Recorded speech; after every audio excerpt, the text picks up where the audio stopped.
Hello, everybody. Welcome to the TeacherCast Educational Network. My name is Jeff Bradbury, and thank you so much for joining us today and making TeacherCast your home for professional development. This is TeacherCast Podcast, episode number 196. Today, we're talking to ASCD author Mike Anderson about a new book that he has coming out, and I am so excited to have him on the show to talk to us about it. We, of course, want to say thank you to our friends over at ASCD for bringing him on the show and sharing his passions with us. If you guys are out there listening to this, we hope that you are enjoying all the great stuff that's happening over at TeacherCast. We've got so much stuff coming out. Of course, if you're a fan of Microsoft Education, we've got a great online course that we are starting to roll out all about how to do Microsoft Teams. And I hope you guys recently took a chance to listen to our brand new show all about the Microsoft Learning Consultants. If you guys are working in a Microsoft school, you guys have to check out this episode and learn how to bring Microsoft Learning Consultants into your school district today. And of course, if you guys are interested in podcasting and bringing podcasting into your classroom, check out our new website, Podcasting with Students Today. Learn about all the curriculum that you can bring in. We have got app reviews. We've got equipment recommendations, lots of great stuff. Check out Podcasting with Students Today and learn how you guys can bring podcasts into your classroom. My guest today is an educator and the author of a brand new book called What We Say and How We Say It Matters, teacher talk that improves student learning and behavior. I am so interested in learning more about this topic, and I want to welcome Mr. Mike Anderson on the show. Mike, how are you today? Welcome to the program. I am fantastic, Jeff. Thank you so much for having me on. This is totally fun. It is so nice to have you here. I love the book. I love the title. And we were talking a little bit before the show starts. This is not just a great book for teachers. This is a book for anybody that's got kids at home. Talk to us a little bit about who is Mike Anderson. Well, I am a lifetime educator. If you want to go way back, I first started teaching when I was about 15 years old, and I started teaching swimming lessons at the YMCA in Auburn, Maine. I went through college knowing I wanted to be an elementary school teacher. After college, I went right into the classroom and taught 3rd, 4th, and 5th grades for 15 years in public schools and had a blast doing that. I left the classroom about 10 years ago and joined a nonprofit organization. I was a responsive classroom presenter, and I worked full-time with that organization for about 6.5 years. And now for about the last 4.5 years or so, I've been out on my own as an independent consultant.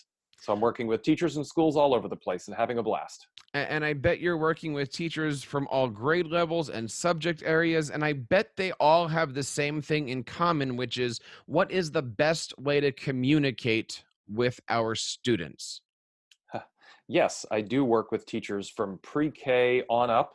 And one of the biggest topics that comes up, regardless of the sort of macro content we're working on, whether it's social emotional learning across the school or classroom management and discipline or boosting engagement through choice and differentiation, one of the biggest topics that comes up across all grade levels is the language that we use with kids, because it's so powerful and important.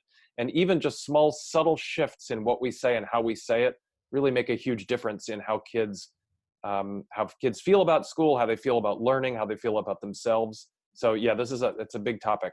You know, it's one that is really hitting home for me as I've gone through the book a little bit here. Again, the book is called What We Say and How We Say It Matters. It's available from ASCD Publications. All of the links are going to be over in our show notes blog, TeacherCast Podcast, episode number 196. You know, it hits home for me as a parent, right? Like, we've got 3 kids, they're 5 years old. And the thing I love about your book is it gives a lot of great suggestions. You know, instead of saying this, try saying this way.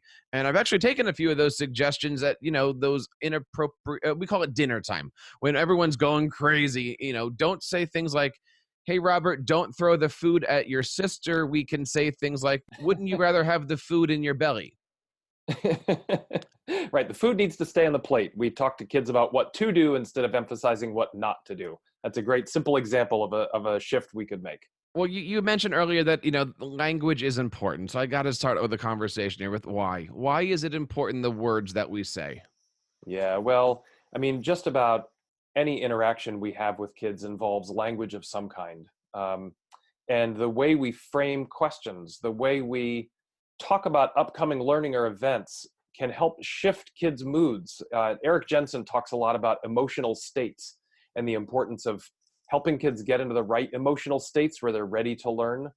The language we use has a huge role to play in that. Here's just a simple example. I think that most teachers would say that they want to have classrooms that are child-centered. I don't know of many teachers who say they're really going for a teacher-centered classroom where it's all about them. They want it to be all about kids. But very often, one of the things that we do as teachers, and I'm as guilty of this as anyone, is that when we're caught up in the moment, we tend to talk about learning or what we're doing from our own perspective. We tend to use the first person. So we'll say things like, I've been doing a lot of thinking about what we're working on, and I think here's what we're going to do next. And I'm really looking for kids who are going to do this. And I'm going to be asking you about such and such. And when we frame all of what we're talking about in a period or in a class about sort of from our own perspective, in a sense, what we're saying is the classroom and the learning are all about us. And so if we can shift that and start speaking in the second person more, here's the next thing you'll be doing. One of the things you can pay attention to your work is you may look for these qualities. When we use the you voice instead of the I voice, we transmit the idea that the learning of the classroom is really more about the students than us. So that's just one example of how a shift could play a huge role in how kids feel. And I think this is especially important now because 30, 40, 50 years ago, schools looked very different. And the work that kids were doing was very different. It tended to be, there was more solo work than there is now. Work is more collaborative than it was a generation or two ago. We are no longer looking for simple compliance and obedience in school. We're looking for true engagement. We're looking for kids to do the right things for the right reasons. But I think we've still got some language habits that we've inherited from previous generations of teachers that may actually reflect an era that's past. And so we use those language habits because those have been passed from teacher to teacher, even though we want, engagement instead of compliance. What would be an example of this? Oh, so I think that when we talk about student motivation, I think most teachers would say that they want kids to be motivated about the work and to be motivated from within. Sometimes what we'll do is talk about work in terms that actually makes it sound as though kids are just there to be compliant. So we might say, okay, so I know you all don't really like math, but here's what we're going to do next in math. And if you work really hard for the next 20 minutes, then we'll do something fun at the end. Well, what we've in a sense said is that math stinks. If what we've said is, some of you don't like it, and if you work for the next 20 minutes, then we'll do something fun, then whatever we're doing for the next 20 minutes clearly isn't fun. And so we've set this tone of disengagement, and we're going to do the work to get through it. Instead, we might say, hey, everybody, we've got 20 minutes to see how much we can get done. Let's see if we can really focus and put some great energy into our work. So is that the same thing? Is that the same way of saying, if you eat your broccoli, then we can have the cookie? No, because that makes it really clear that the broccoli is yucky and that the broccoli is only a path to getting to the cookie. We often talk about school like this with grades, especially in the upper grades. We tend to frame why kids should do things around grades. If you want to get an A, here are the 3 things you have to do. And in a sense, what we've said is the work isn't worth doing on its own. Instead, the goal is to just do the work in order to get the A. That's another kind of holdover from a previous generation when we were looking for just good little worker bees to be compliant instead of people to be truly engaged in work. The book here is What We Say and How We Say It Matter. I want to kind of go through some of the chapters here because everyone kind of pulls out different things. And really when we're looking down the table of contents here, you're giving us, 13 or 14 key things to look for. And some of these things are relatively obvious when you look at it through this lens. I mean, one of your chapters here is called Show Respect for All Students. Why are we, or why aren't we, or why is that something that we need to be worrying about? Aren't we doing that already? So, the premise of the book as a whole is that we've all got good intentions. We've all got the best of intentions with the kids we work with, whether we're talking about our own children or we're talking about the children in our schools. Maybe we're a soccer coach or a dance teacher and we're talking about the kids we coach or work with. So we've all got the best of intentions. And we all have to rely on language habits. I don't think that we can pre-think everything we're going to say all the time. We would be exhausted. There's too much going on. And so we have to kind of have our stock phrases, the stock way of talking about things. And we all end up, I think, in habits that don't match our best intentions. So I think that we all want to be respectful of our children. I think we all want to show respect for our kids, but then we may accidentally fall into language habits that actually don't line up with that. One that comes to mind right away is the idea of how we name our students and what we call them. I think it's really easy to fall into nicknames for kids, or into using terms of endearment to refer to kids. We might call them sweetie or honey. I've heard of some teachers calling kids little chickies or little duckies. And I've even heard, this sounds like it would just be a primary grade thing, but I've heard middle school and high school teachers refer to kids as sweetie and honey. Well, I don't think we do that with bad intention. And I think, in fact, we may do it to build rapport and connection with kids. But sometimes those things can actually make kids feel a little devalued. I talked to a middle school student once who was really furious with the fact that his 7th grade teacher called all of them sweetie and honey. And he kind of, as I was talking with him, he kind of almost spat it out. He's like, look, we're her students, not her grandchildren. And it was really clear that he wasn't feeling emotional connection because he was being called sweetie. It actually was making him feel less than. Mm-hmm. So I think that's just one example. Another example, and it's not necessarily the way we would talk to kids, but it might be the way we talk about kids. There's a really important language habit called using a child first language, which means that when we're talking about kids and we're describing them, we put the child before the descriptor. So if we have a student in our class who has Down syndrome, we don't refer to them as a Downs kid. We refer to them as a child with Down syndrome. Or if we're talking about children learning language, they're not our ELL kids, but they're our children learning English. So that we're not defining kids by these sort of narrow little constructs, but we're thinking about the child before the condition or before the descriptor. What changes do you see in students or in classrooms when teachers, maybe go through the book and change their vocabulary a little bit to put the child first or to put the respect back into the class? What kind of, what kind of outcomes have you seen and changes after everything here? Yeah, well, I can speak to my own experience as a classroom teacher because I was constantly working on my own language. And one of the things I noticed is that my children often adopted my language habits. So when I worked at moving away from the phrase, I like the way you, when I was giving kids positive feedback about something, that was kind of my stock phrase for a long time. Oh, I really like the way we're walking down the hallway so quietly. Oh, I love the way you added description at the beginning of your story. I like how you're sitting quietly, ready for morning meeting. I use that habit all the time, and it's a really common habit.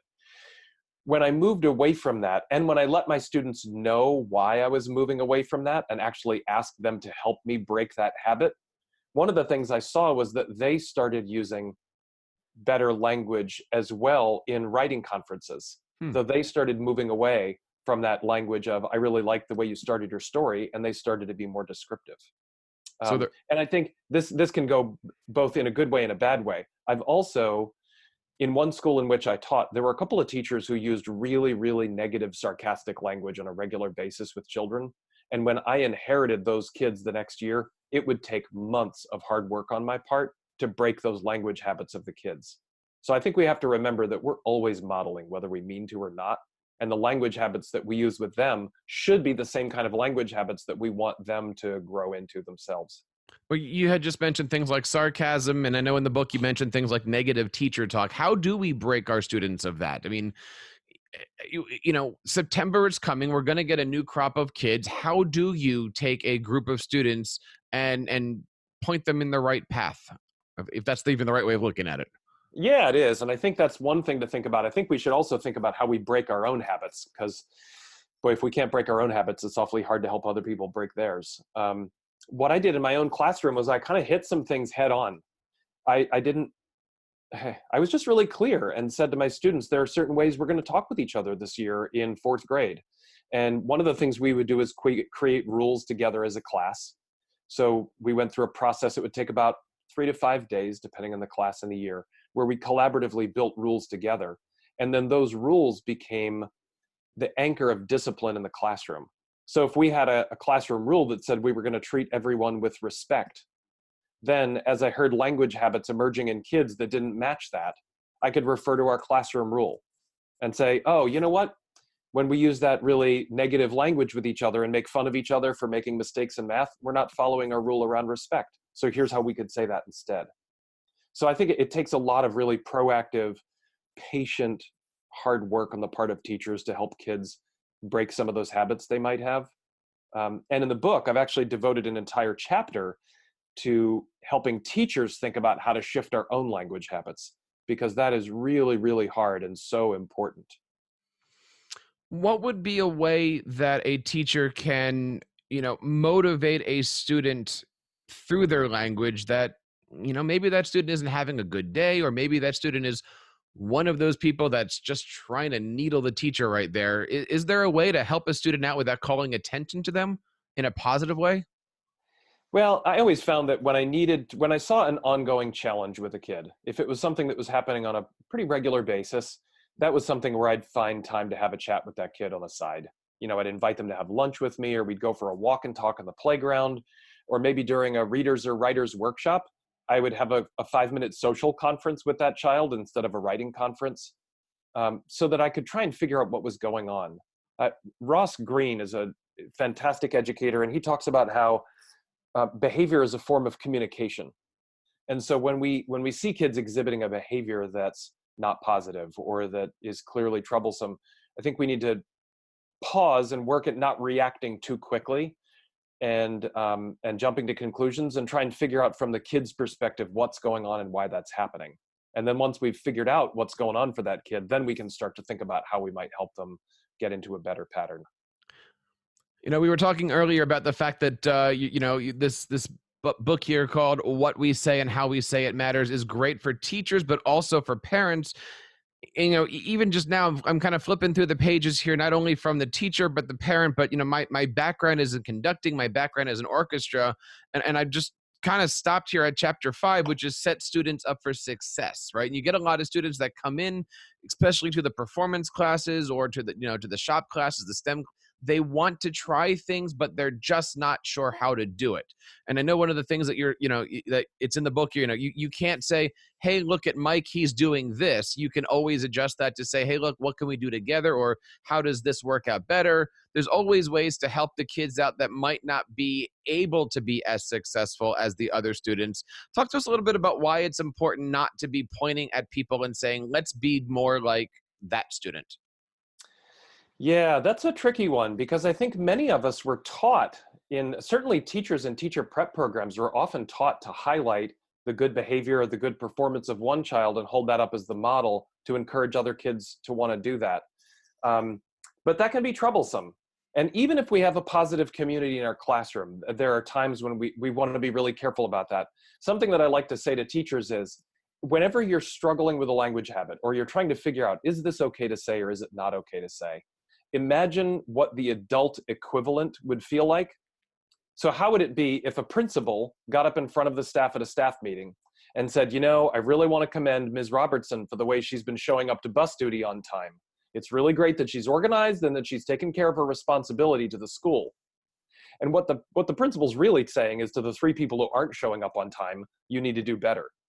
Well, how's that going to work in the community? Poor Ms. Robertson's going to feel like she's been put up on the pedestal in front of everybody else. A buddy of mine from Australia likes to say there's something called the tallest poppy syndrome, which is the tallest poppy in the field is the first one to be cut down. Mm. And so when we elevate one kid up above the others and say to others, here's what you should emulate, we sometimes set that kid up for social challenges. It can make kids feel like they're in competition with each other and instead of in collaboration with each other. So a management switch we might make is, let's say that let's say it's the end of band time and everybody's supposed to be putting their instruments away and getting ready. And about half of the kids are, and about half the kids aren't. So instead of saying to everybody, hey, everyone, look at the way Susan is putting away her tuba, let's all remember that's what you're supposed to be doing. We might look around the room and say, hey, everyone, it looks like about half of you are remembering that it's time to clean up the band instruments. So let's make sure we all get on track and get going. So we can still use the positive behavior or work of some to help others, but I think to do it in more general terms.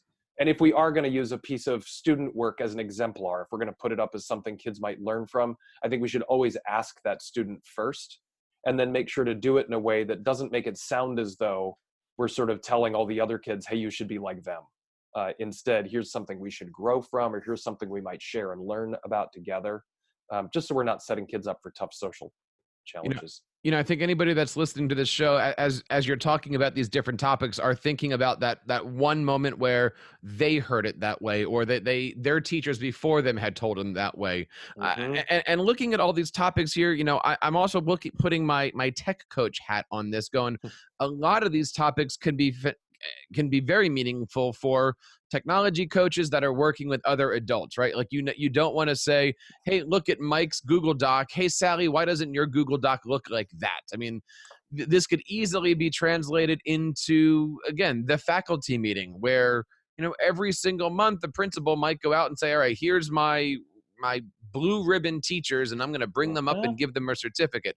I mean, it just happens over and over and over again. You're not saying it's bad to recognize people, right? You're just saying, let's think about the way we're doing this, not to single them out. Am I getting this right here? Yeah, I think so. That we want to be really careful about the social repercussions of what happens when we single people out. So I'll tell you that when I was a classroom teacher, I actually won this really amazing, cool award as a classroom teacher that had this huge cash prize. That did me no favors in the adult community in my school. I had a couple of colleagues who wouldn't even talk to me for a couple of weeks or make eye contact with me. And it wasn't an award I'd applied for. It kind of came out of the blue. But it gave me a really firsthand experience with what happens when some people feel that some people are being recognized and others aren't. And Jeff, you bring up a great point, which is that the language habits in the book, most of the book is about the way adults talk with kids. But actually, the way I've structured the book is the first chapter kind of builds the case for why language is important. Chapters 2 through 12 focus on specific mismatches, common mismatches between our best intentions and the way we actually talk with kids. Chapter 13 is all about how adults talk together in schools. And a big part of that chapter is basically encouraging adults in leadership roles to think about the language habits in the rest of the book in ways they might use those with adults. And then that final chapter is about shifting habits. So yeah, you're right on that these language habits aren't just about how we talk with kids, they're about how we talk with each other too. Talking today to Mike Anderson, author from the brand new ASCD book called What We Say and How We Say It Matters. Of course, all the links are going to be in our show notes over here on TeacherCast podcast, episode number 196. Mike, I love the book here. I encourage anybody to check it out. I'm guessing that you've got a follow-up coming here called maybe What We Do and How We Do It Matters. Is there a follow-up here that we can be looking forward to? Because, sticks and stones kind of do the kind of same thing, right? Like, a lot of teachers say one thing and do a different thing, right? It's what can we take away from all of this? Oh boy, that's a great question. Yeah, so I do have another book in mind, but it's not What We Do and How We Do It Matters. Although that would be a really interesting book also. Let's get the trademark ready. I know. The next book I'm thinking about actually pulls at one of the ideas in this book and expands on it. There's a chapter in here about boosting intrinsic motivation. And I found I had so much to say about intrinsic motivation that might be what I play with next, to really think about what are the characteristics that make work worth doing on its own, so that we're not having to bribe kids with grades or stickers. But I think your other question about our actions and how our actions should mirror our best intentions is right on. And it's hard to pull apart our language from our behavior. One of the points I make really clearly in this book, and I've made it in other books as well, is that if we truly believe that kids are intrinsically motivated, if we truly believe kids want to learn, which I really do believe, I think all kids want to learn and grow and get better at stuff. And some of them have barriers that are making it hard, and I get that. But deep down, every kid wants to get better. Well, if we think that kids are already motivated to get better at stuff, then we better not be manipulating them and bribing them with treats and goodies and prizes, because that actually transmits the reverse belief that we would only use those things if we thought kids weren't motivated and they needed to be motivated. And besides, the research is uber clear that those kinds of motivators do more harm than good in the long run. They might motivate in the moment, but they tend to decrease intrinsic motivation. But your point is well taken, that we need to pay attention not just to what we say and how we say it, but also to what we do and how we do it. Mike, you got some good stuff going on here. I want to see if I can fire a couple of questions at about a couple processes here. We've been doing a lot of work with ASCD, and again, we want to say thank you for connecting Mike and I and having him be on the show. Wondering if you could talk to us a little bit about the process here that you go through. Many people have said, "Look, I have a book. I want to get it out there. I want to bring my thoughts to paper." What advice do you have to any teacher out there that either has a publication or looking to be published, whether it be by ASCD or any other publication out there? And let me clarify, are you asking about a teacher who's already got a book written and they're looking at how to get it out there, or they've got an idea and they're thinking about writing a book and they want to think about how to do that? Let's do the second one first, but let's hit both of those. Okay. So I think that the first thing you've got to get over is the idea that you have to be a good writer, whatever that means, in order to write a book. As soon as you start judging yourself as a writer, you might as well just put the computer down, close it up, and go to the beach or something, because nobody writes a good first draft. I just don't think that's possible. So part of what you have to do is get over yourself a little bit and just say, the first thing I'm going to do is just start playing around. I'm going to start playing with ideas. I'm going to jot down ideas. I'm not going to sit down and try and write a book, but I'm going to start doing a lot of writing about something that I care about. And I'm going to recognize that it's going to take a long time and I'm going to have to sort of massage it. I'll say one thing that I do when I'm getting really interested in something, and I think it might go in the direction of a book, is I put up chart paper on a wall and I just start splashing up all kinds of ideas onto the chart paper. And then as new ideas come, I add those to the chart paper. And I find that once I get a bunch of ideas up, they sort of start to almost self-organize themselves. I see patterns, I see trends, and I start to pull those together. And those often become the first real seeds for writing, where I might write a blog post, or I might just write a little essay for myself. And then I think, this could be a chapter. And so that's often the way a book starts, is just by splashing a bunch of ideas up, nurturing it, and then spending a lot of time writing really crummy draft after really crummy draft. And then once you've got a draft going, then you can start to make it good. And what was the method for this? Was this a bunch of blog posts that you pasted together? Was this one or two blog posts and then you just started to run with it? Yeah, no, in some ways, this book has taken me 20 or 25 years to write, because I've been fascinated with language for so long.